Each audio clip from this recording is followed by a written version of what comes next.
doesn't matter how many years I have spent studying Torah and teaching it. It always comes back to this. In life, everything has a beginning, a starting point. And who we are and what we become is generally a result of something that we heard or felt or saw that shifted the paradigm of our mind and created our identity. Now, those of you who've studied Judaism know that the very first thing that the Jewish people are taught when Abraham and Sarah changed the face of the world is Lech Lecha, go to yourself. The Pasuk says you should leave your country, leave your community, and leave your father's house to a place that I will show you. So the most common question the rabbis ask is this: isn't the order backwards? Shouldn't it be, leave your father's house, leave your community, leave your country to a place that I will show you? And the answer we most usually receive is this: while it is difficult to emigrate, to leave your country, and harder still to leave your community and the people who know your name, the hardest thing in the world is to leave your father's house. The things that you were told and taught and learned in your youth. It's difficult because it creates what neuroscientists call a neural pathway. We've learned that the brain is elastic, that neural pathways can be carved into us and they can be erased and recarved. I began my life with a particular pathway. It started when I was only 12 years old. I was a typical, normal 12-year-old girl, still very androgynous, not developed, pre-puberty. And one day I was in my mother's car, and we were stopped in a shopping center, and a woman came over to the car and she knocked on the window, and because it was 1970, my mother rolled down the window. And the woman leaned in and she said to my mother, "Helen, I haven't seen you for years. It's so wonderful to see you." I was sitting in the front seat, no seat belt, with my feet up on the dashboard, in a little pair of shorts and little Adidas running shoes and a t-shirt with my short hair and my happy smile. And she said, "I haven't seen you in so long. I understand you have 4 children now. I know you have 3 girls and a boy, and that your life is good." And this woman actually did the shidduch between my mother and my father. And then she leaned into the car and she said, "This must be your son." Now, I'd never thought about any of these things before, but at that moment, it felt like someone had kicked me in the stomach. If I had been smart, when that old bat left, I should have turned to my mother and said, "Do I look like a boy?" And she would have said, "Don't be silly. She needed her glasses. She's crazy. She couldn't see." And it would have been done. But this is what we do.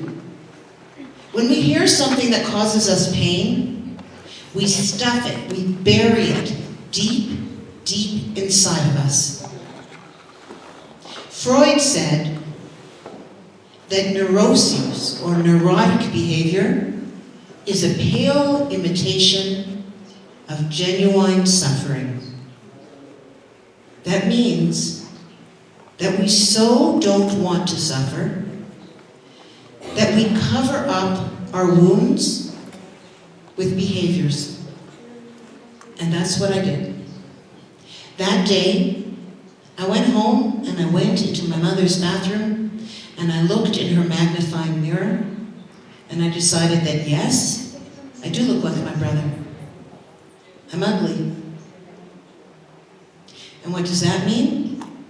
Well, if I look like a boy, then no boy will ever find me cute. Which means no boy will ever ask me on a date. Which means no boy will ever love me. Which means I will never get married. Which means I will never have children. And I will die at 100 years old with 100 cats and nothing else. This is where my head went. And so, I went into my older sister's room. I took all her makeup. I took her grown-up girl clothes. I even took her pink glasses, prescription, even though my eyes were perfect. And the next day, I went to school, and I put on makeup and girl clothes. And that began my obsession with style. There are many women, and I'm sure you know them, they try very hard. They work very hard. They have to have the newest everything. Their value is in the handbag they have.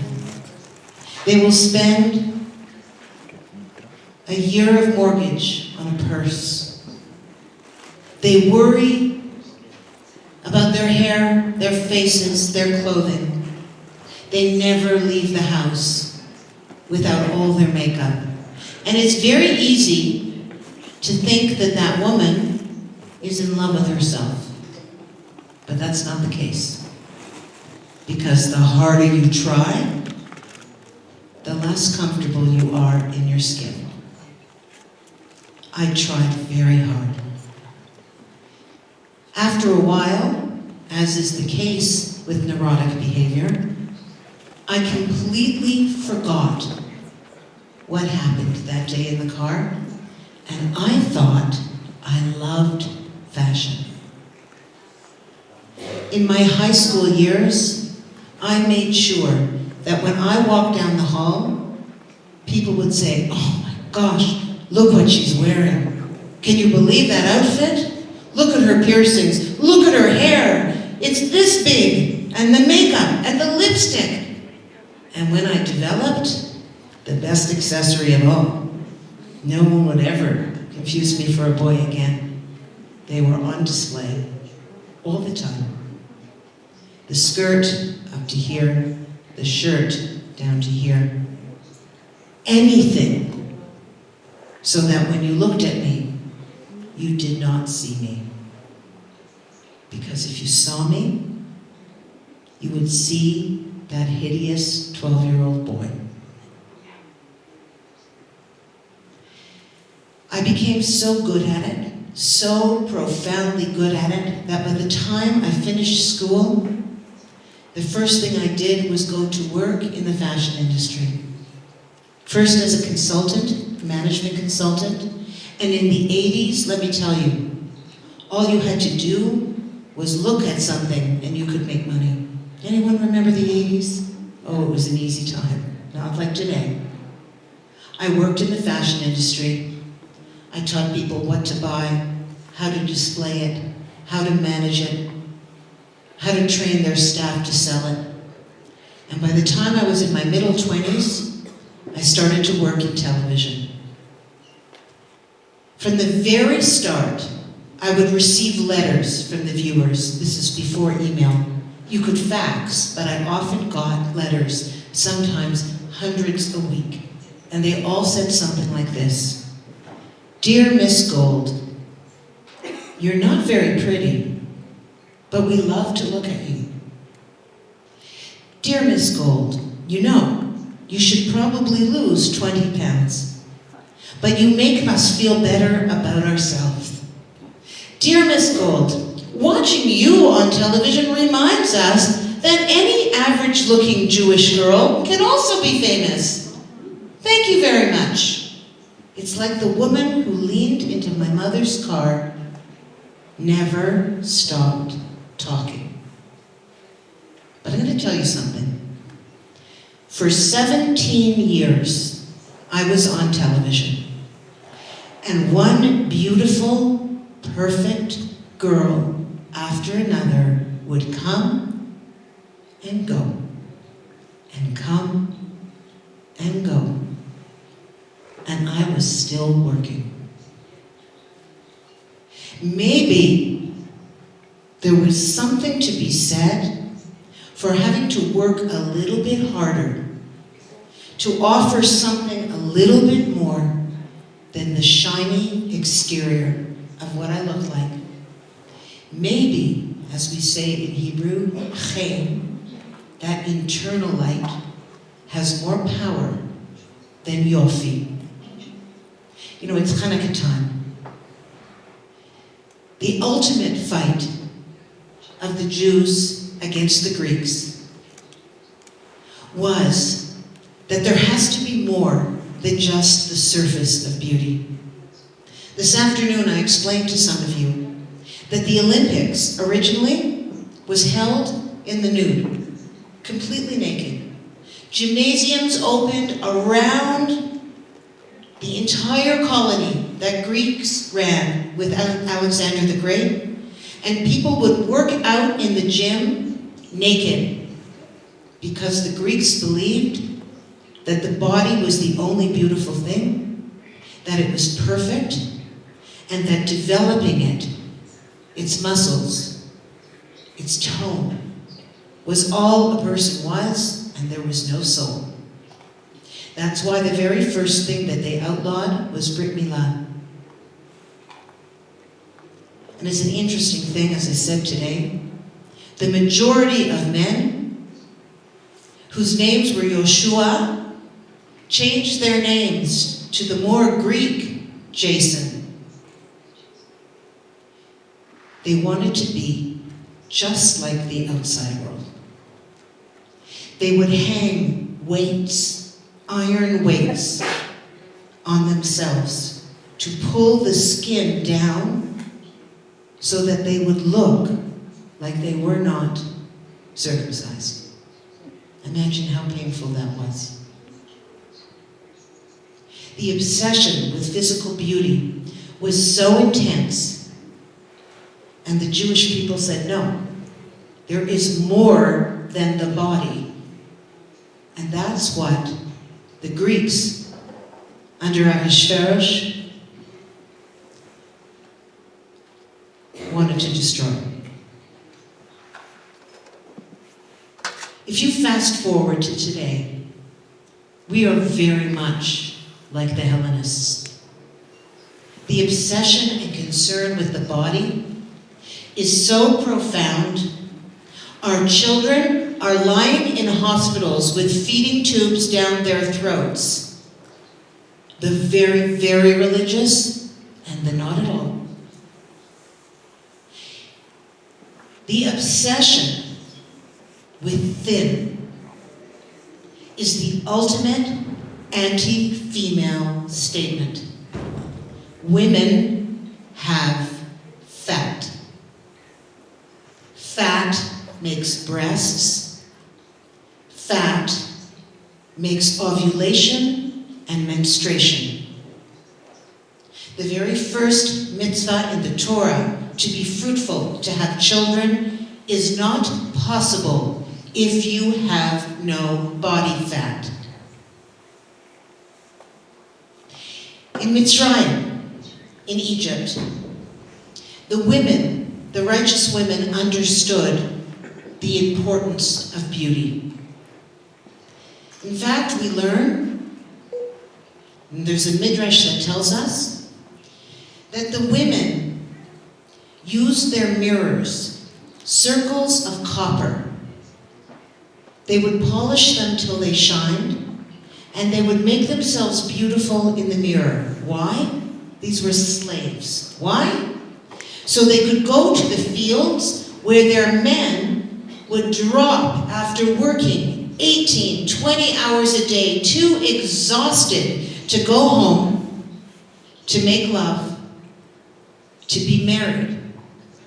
And they would go to the fields with their mirrors, and they would hold the mirrors in front of their husbands' faces so that a reflection of their beauty would make their husbands desire them, so that they would have marital relations, and so that children would come. From that generation, Moshe was born. When we left Egypt and we wandered through the desert, it came time to build the Mishkan, the portable tabernacle that escorted us through the desert until it found a permanent home in Jerusalem. And it was time to build the Mishkan. The prescription for the wash basin, where the Levites would wash their hands and feet before prayer, was to be made out of copper, and the Jewish women brought their copper mirrors. And Moses thought, I can't use these. You know what they were used for? They were marital aids. It would be like taking a Penthouse magazine and making it into the walls. And God says to Moshe, those mirrors are beloved to me. Because when a Jewish woman uses beauty with a purpose, that is holy. Judaism explains that beauty without purpose is Greek, but beauty for a purpose is holy. In that same Mishkan, the broken and the whole tablets, and just as a piece of information, the first time Moshe came down and saw them worshiping the golden calf and smashed the tablets, they kept the broken pieces. And when he came back on Yom Kippur with the new tablets, both sets were to be put inside a box in the Mishkan. The prescription for that box is that it needed to be gold on the outside and solid gold on the inside. Why? It's easy to understand why something as valuable as those tablets should be housed in something beautiful and gold. But why gold on the inside? Nobody was going to see it. Here is your first fundamental Jewish lesson on beauty. In order for something to be beautiful, it has to look the same on the inside as it does on the outside. It is that balance that explains beauty. Number one. Number two, the word for beauty in the Torah, the first time you see it, is at Sukkot, when we're told to take the fruit of the beautiful tree, the Eitz Hadar. What does Hadar mean? Hadar means something that dwells, something that endures. The etrog tree is that tree. How do we know that? Because the etrog tree is one of the only trees where the fruit and the flower and the leaf are all at the same time right there. To be beautiful in Jewish thought means it must endure. Now I want you to compare and contrast that to modern versions of beauty. For a woman to be beautiful, she must be young, she should be thin, and she should correspond to a certain kind of beauty. For a man, power, wealth. These are not Jewish ideas. A man's worth is not connected to his wallet, and a woman's beauty is not related to the size of her thighs. We understand that God wants us to look the same inside and out. two ways of proving that. Most people know that the animal that is repugnant to the Jew is supposed to be the pig. No, it's true. We're not supposed to have shellfish or lobsters or shrimps or clams or milk and meat, but the world knows mostly it's the pig. Do you know that the pig is the only animal, and the Torah tells us this long before zoologists around the world were able to confirm this. It is the only animal that has the outside signs of being kosher, the cloven feet, but it doesn't have the inside signs. It doesn't chew its cud. It is the only animal that presents itself as kosher, but is not. The message for us: don't be a pig. What you are on the outside must be a reflection of who you are inside. Consider this. The word for face in Ivrit, panim, is almost identical to the word pnim, which means inside. The word face in English comes from facade, which is false front. The etymology of the Hebrew language teaches us that what you see is supposed to be what you get. Now, we have moved very, very far. When I worked on television, when it was time to not tape, I worked as something called a stylist. A stylist is a person who chooses the clothes for advertisements for television shows. I did rock and roll videos. I did advertisements for magazines. I did film. I did TV. One day, I was hired to do an ad for a piece of, it's called a dryer sheet. Is there a word for that in Spanish? You put it in the dryer with the clothes so they don't stick together and they're soft. I think like bounce, you know what I mean? The ad was going to be a room with a washing machine and a dryer. Above the washing machine and dryer was going to be a shelf. On the shelf was going to be all the products from the company. There was going to be a mother and her twin 12-year-old boys. At the time, I had a young son. The boys' clothes were easy to find. When you do clothing for an ad, you have to make sure it's not typical of the season. Because if you're going to the doctor's office or the dentist and you're reading a magazine and it's from 2006, it's going to look old if the ads don't look like the times. So the clothing had to look good, but have no date attached to it. That was my job. It was easy for me. When it was time to find the clothes for the model, and they sent me her information, I was shocked, because the model who was to play the mother was 19 years old. 19. What is the message of using a 19-year-old girl to play the mother of a 12-year-old? That's so when you open that magazine and you look at that picture, your heart says, I have kids that age. Your subconscious says, why do I look so terrible?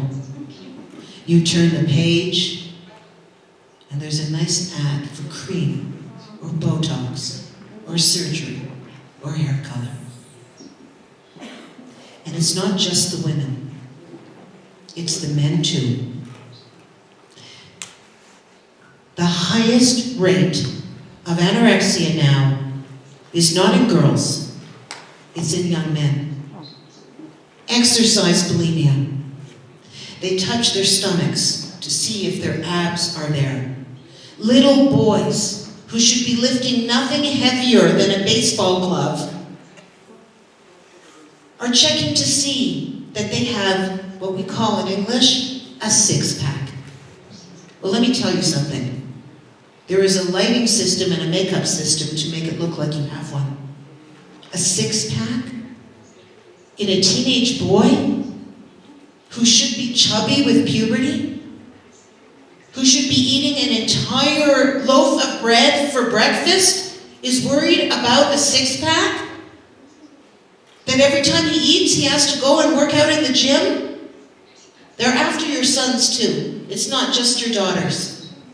The rate of anorexia in boys and bulimia is as high as in girls, because what you see represented is a lie. I'd like to, for a moment, show you how much further things have gotten than the time when I used a 19-year-old girl. Things have gotten much worse. If we could turn down the lights, I would really like to draw your attention. Just take a second to some slides. I want you to take a look, because I want you to see how far we are from the Talmud in Tractate Yoma that tells us that the outside needs to reflect the inside. On the H&M website, they sell their bathing suits and lingerie like this. Now, if you look carefully at the picture, I think you'll see it's very politically correct. There's a black girl, there's a brunette, there's an Asian girl, and there's a blonde. We've covered everything. But you notice, when you look a little closer, that in fact, they have the same body. If you look closely, that you could drive a truck between their thighs. I just want you to know that that is not healthy. Closer still, their hands are in the same position, their bodies are identical. All that's different is the clothing and their faces. What do you think it is? Most people think it's the same girl. Put up your hand if you think it's the same girl. What if I were to tell you, gentlemen and ladies, that you looked at these pictures and you thought, whoa, I should never wear a bathing suit. Why don't I look like this? I don't look like that. I can't wear a bathing suit. And men look at that picture and they think, why doesn't my girlfriend look like that? Why doesn't my wife look like that? I'm going to tell you why, ladies and gentlemen. That isn't even a person. You see, there are no women beautiful enough to play women.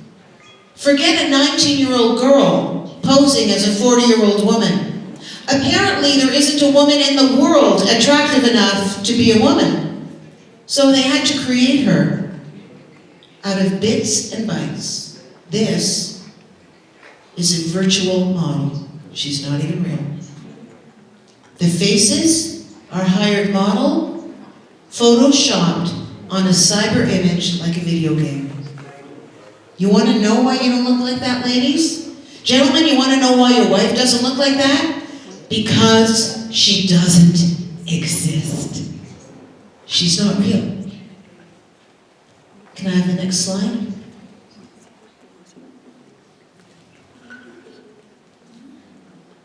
Hard to compete with cyber imagery.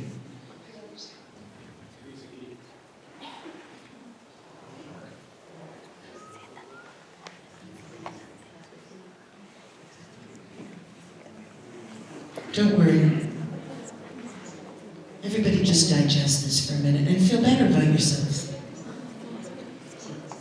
Again, remember, if the outside is supposed to reflect the inside, what do we do when we see images that have no reality? How do we manage it? How do we create expectations, our children and us? How do we do it? How do we live with an image that has no reality? Let's move to this one. This model from the cover of Fashion Magazine in 2011 or 12, was the #1 model. You can see on the top right corner, it says model of the moment.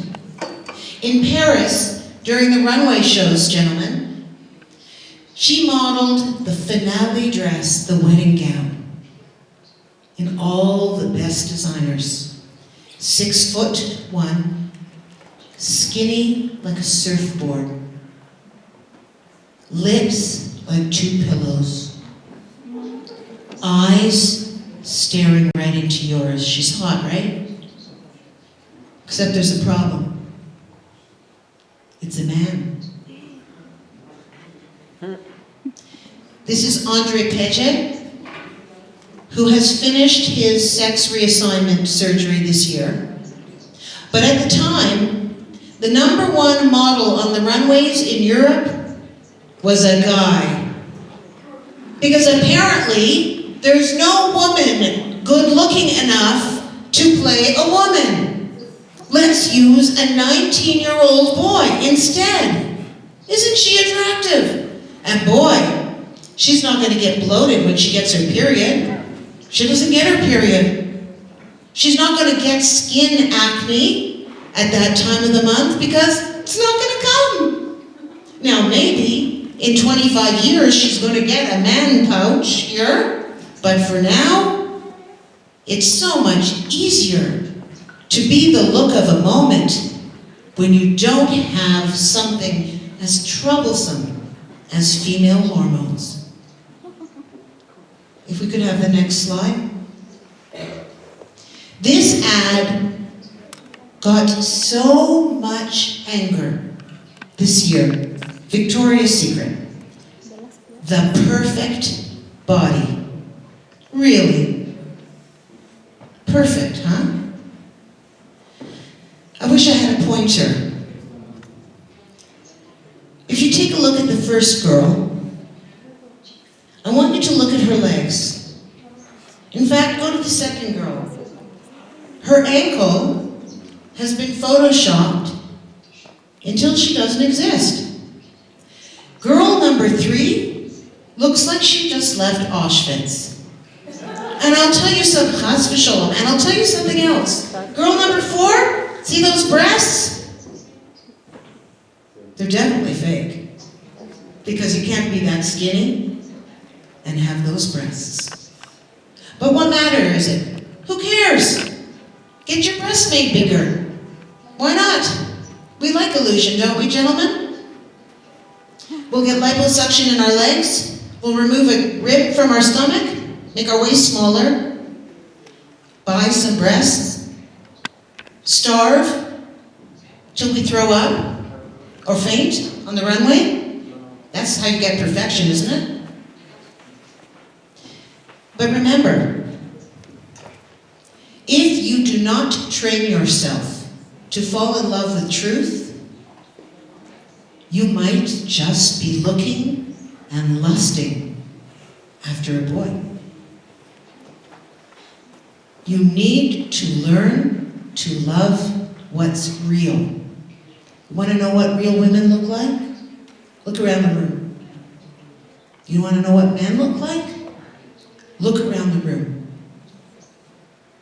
I have raised 2 boys, and they will not marry women who value them because of how much they make. Because what if they lose their money? Does that mean they have no value? What if they get sick? What if they can't do all those manly things? And I will not let my boys marry women who think that their value is their youth and their bodies. There is one alternative to never growing old, and that's dying. We can spend all the time and money in the world trying to stay young, but you know what it's like?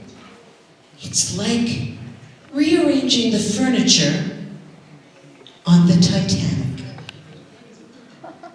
The ship is going down.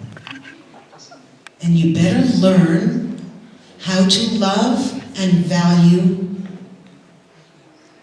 the fruit of the Eitz Hadar, that which endures, and youth and beauty leave.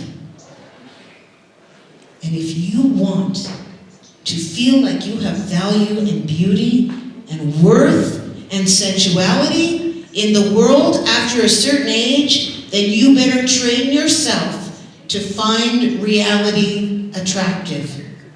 Not just men. Women are their own worst enemies. You look in the mirror and you are so critical. When I lose weight, I'll be comfortable. When I fix my face, I'll feel good about myself.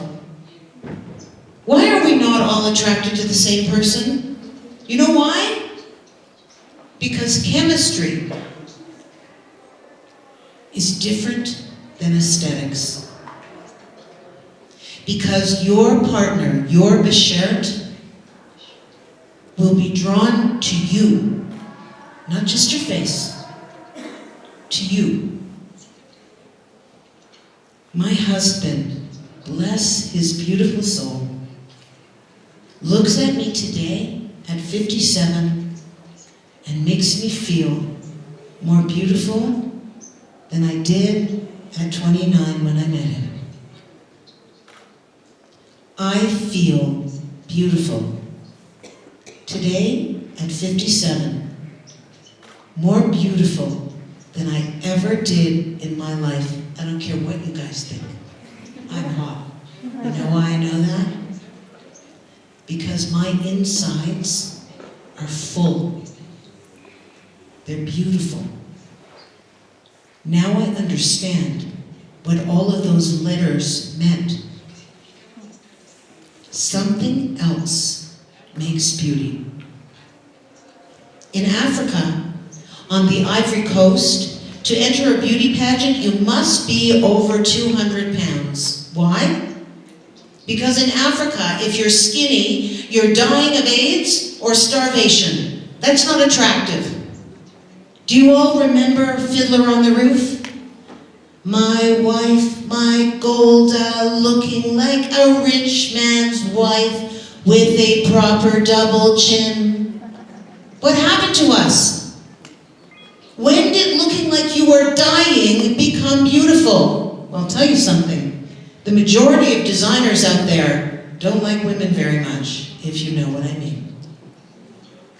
It's no longer very fashionable to look like a woman. Can I have the next slide? You can go past this one. I would like to show the video right now. If we could turn the lights down, I want you to watch. You would come in from very far away. And as you looked at the painting, as you moved towards it, it appeared to be a beautiful landscape with rolling hills and the sun setting behind them and the wisp of clouds overhead. But as you got closer and closer and closer, what you saw was that those hills were the broken, shattered corpses of our people, bodies. And that sun was the fire from the crematorium. And the clouds were the ashes and smoke of our dead bodies. There's a message in that. You must look very closely at what you think you see. Because what you see is not always what you get. You need to fall in love with truth. But there's a reason it's hard. They say that in Gan Eden, if something was beautiful, it was easy and good to eat. A beautiful apple was going to be tasty and good for you. And an ugly, hideous toadstool or mushroom, you would know if it's ugly, it's poison. Now, after we ate from the tree of knowledge of good and evil, that changed. But to this day, we want to believe that something that is beautiful is good, and something that is ugly is bad. It's an interesting thing. The language of spirituality has been stolen. If you're on a diet and you eat something not so good for your health that day, what do you say at the end of the day? Oh, I was so bad. I cheated. And if you stick to your diet, I was so good today. Like the mythos and the character of morality has been co-opted by weight.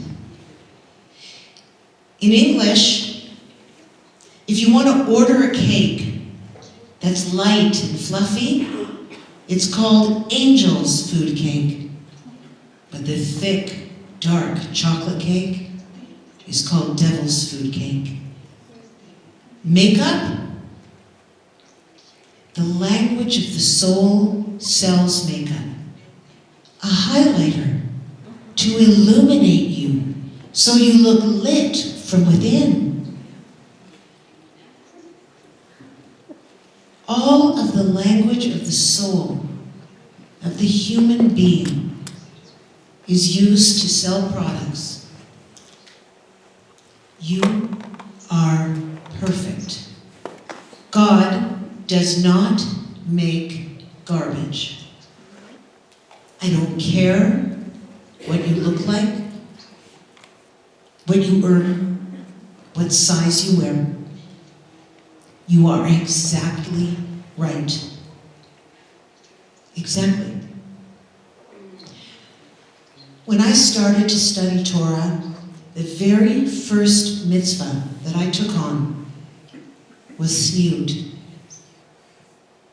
Now, snood is not just cover your collarbones, cover your knees, cover your elbows, wear a sheitel. It's an acknowledgement that when we were in Gan Eden and we ate from that tree, we saw that we were naked and we were ashamed and we hid. And God felt badly for us. Because when somebody walked towards me, say it was you, I would not see some great ripped jeans and a fabulous little jacket and cute little booties, your beautiful curly blonde hair, your glasses or your lovely face. I would see your soul coming at me, and I would recognize you as the essence of your soul. But after we internalized that sin, we suddenly noticed our physicality, and we hid. We were ashamed. It says Adam and Chava were in Gan Eden, and they were naked, and they were not ashamed. Why? Because we didn't define ourselves as physical beings. We defined ourselves not as bodies that happen to have a soul, but as souls that happen to have a body. After that, God made clothing for us, made our skin opaque, an apron of fig leaves. Why? Because back then, we were ashamed that we couldn't stop staring at our bodies. God said, put these clothes on. It will help you focus on your soul. Today, we only cover up because we're ashamed that our body doesn't look good enough. The first thing I did was stop using my body as a distraction. It was the beginning of the healing of the original wound. One day, I was in a store with my best friend. She picked up a dress, a beautiful dress, much like the one I would have always worn, this big, with some straps. And she said, look at this, Adrienne, isn't it cute? I said, it's very cute, but you know, I can't wear that anymore. She got angry. She said, what's next for you? You gonna wear a burqa? And because Hashem loves me, I had the perfect answer. Because I turned over the price tag of that dress, and it was a size 0. I said, what's next for you? Disappear? What is the message of being a 0? And any of you in the clothing manufacturing business or who've worked in fashion know that a 0 in 2015 is a 4 or a 6. What is the message of a 0? And you know what they have now? 00. What's the message? You should aspire to disappear. This is modernity. This is feminism. The problem with body image is that it's woman-hating. We fought so hard, we women. Your obsession with your bodies takes us back a very long way. Healthy, fit, strong enough to do mitzvahs. Here is the prescription. You spend an hour in the mirror, spend 1 hour and 5 minutes working on your neshama. Whatever you do, yearn to make the outside and the inside match. Panim, panim. Gentlemen, see the beauty in the woman who sits beside you. Look at her and see her. She loves you. She's terrified that you don't find her beautiful.